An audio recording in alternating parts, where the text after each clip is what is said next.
It's been a month since I've uploaded a video, but I have been working on the channel. I just haven't been recording. Fortunately, I got an opportunity to DJ an event, and I wanted to do some episodes about DJing even before the event, but the event gave me a lot more fuel for these bits that I wanted to do.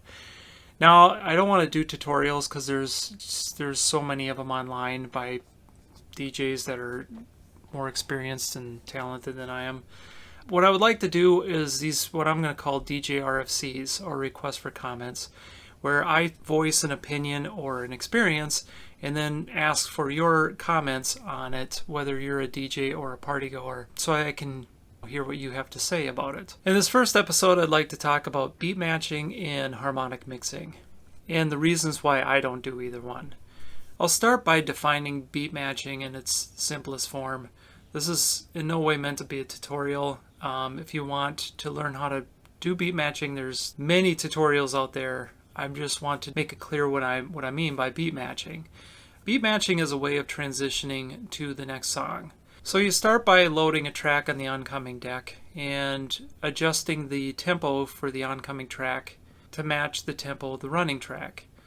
Then you cue up the oncoming track so that it's 32 beats away from the end of the intro, so that when you hit the play button, the intro is going to play for 32 beats and then the song will start. And if you're prepared, you'll have a cue point set on the running track that'll let you know when you're 32 beats away from the end of the chorus. While you're waiting for the cue point on the running track, it's a good idea to hit the cue button at least a couple times in beat with the running track so that your hand is in sync with the beat of the running track.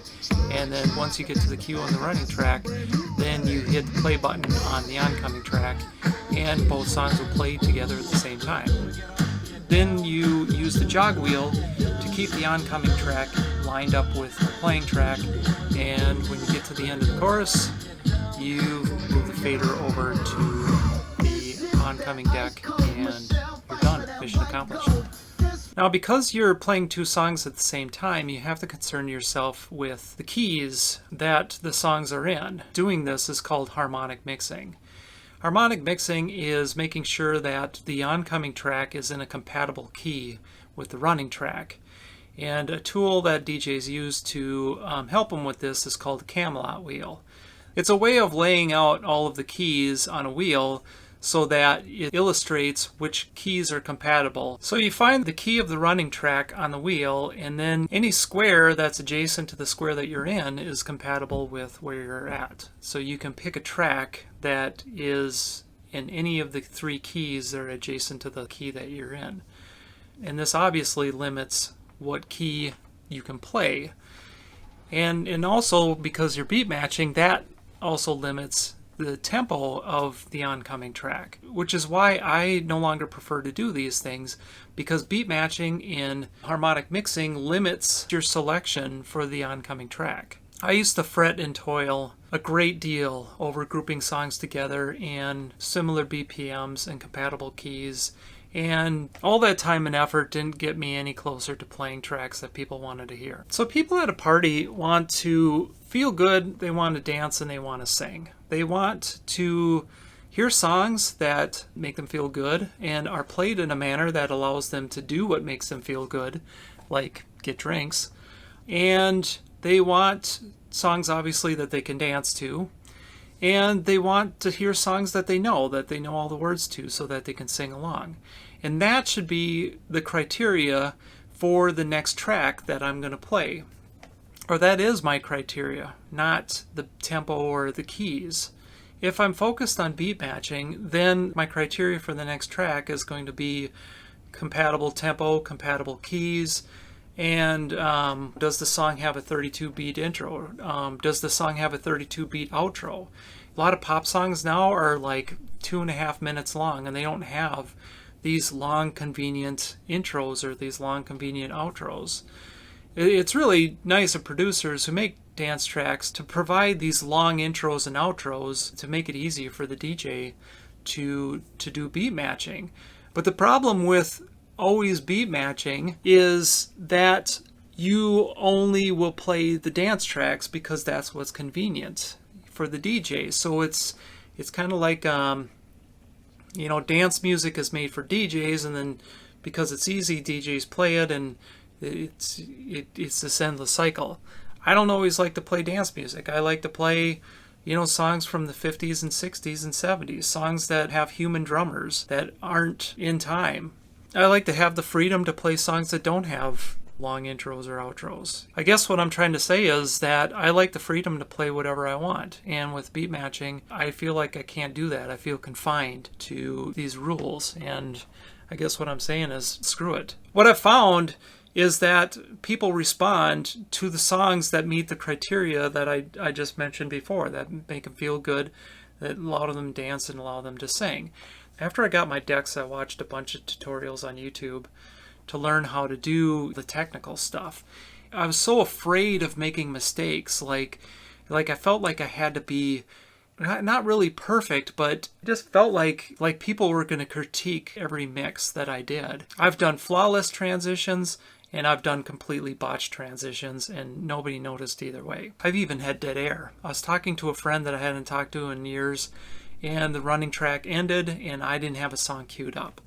And there was dead silence, and I thought, I thought people were going to throw their drinks at me. I scrambled to find a really good track because I felt I had to make up for the silence. And as soon as I hit played, people actually cheered.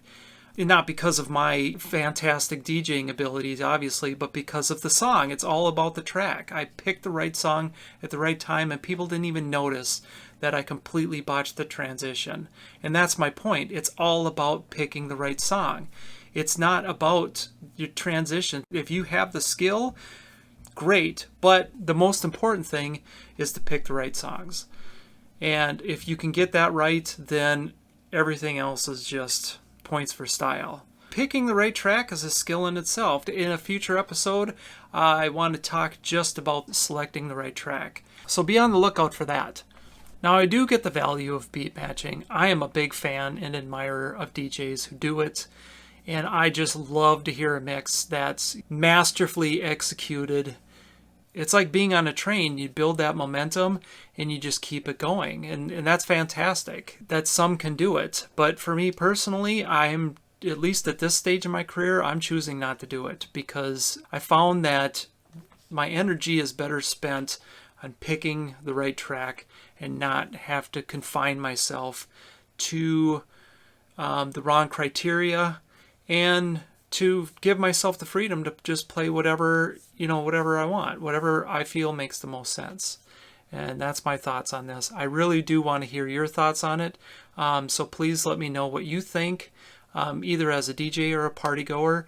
Leave your comments and let me know what you think about it. I have more of these DJ RFCs planned, so please subscribe so that you don't miss out. And I will see you on the next one. Please take care of yourself. So I've never talked before. This is my first time ever talking to anything.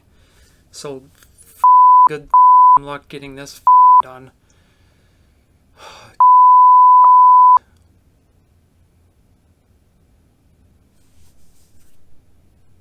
Hands are freezing. God, energy just right in your eyeballs. Just gah.